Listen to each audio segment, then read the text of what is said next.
gloves. Very useful, especially when you're doing jobs in the shed. I want to tell you something that happened to me recently. I had to stick two bits of metal together. I've got plenty of glue for wood, and it's always good stuff to use, and I had to stick these two pieces of metal together. So I bought some Gorilla Glue, and on the label it said it'd stick anything. It'd stick anything, it'd stick metal, I thought.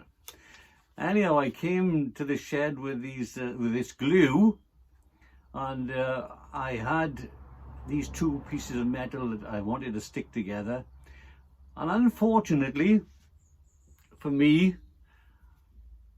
I didn't put my gloves on. I got my hands absolutely covered and stained with the glue.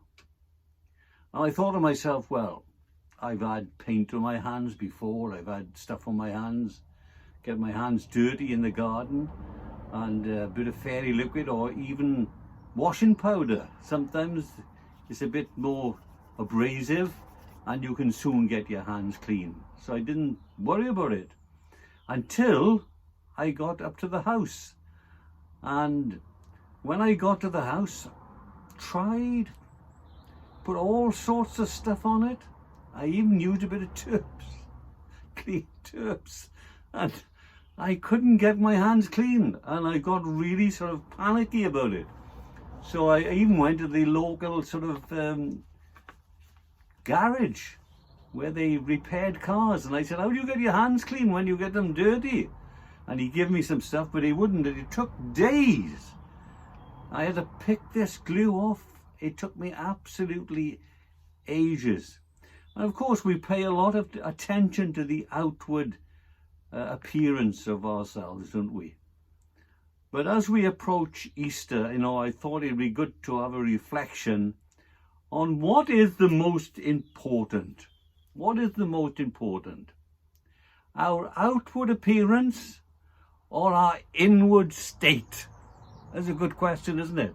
What is the most important? Our outward appearance, how we look, very important. You don't look like a scruffy going around, but what's the most important?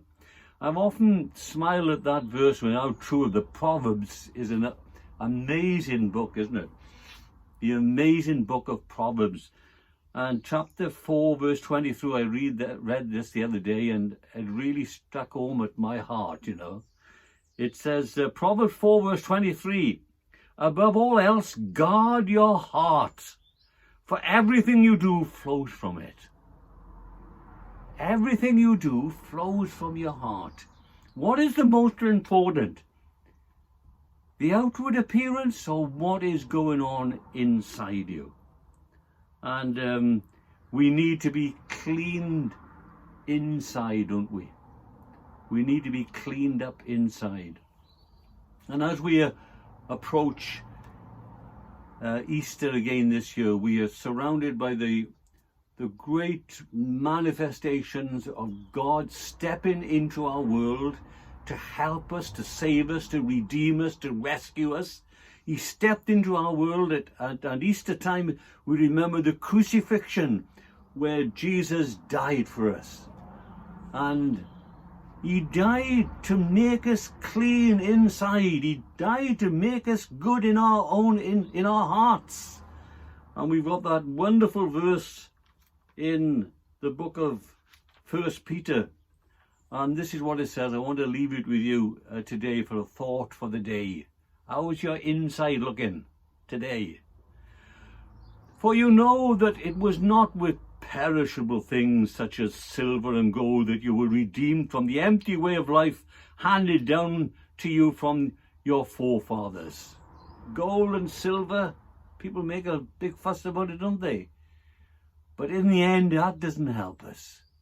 How can we be rescued? How can we be saved? How can we be cleaned up inside? Well, the Bible says, but with the precious blood of Christ, the Lamb without blemish or defect.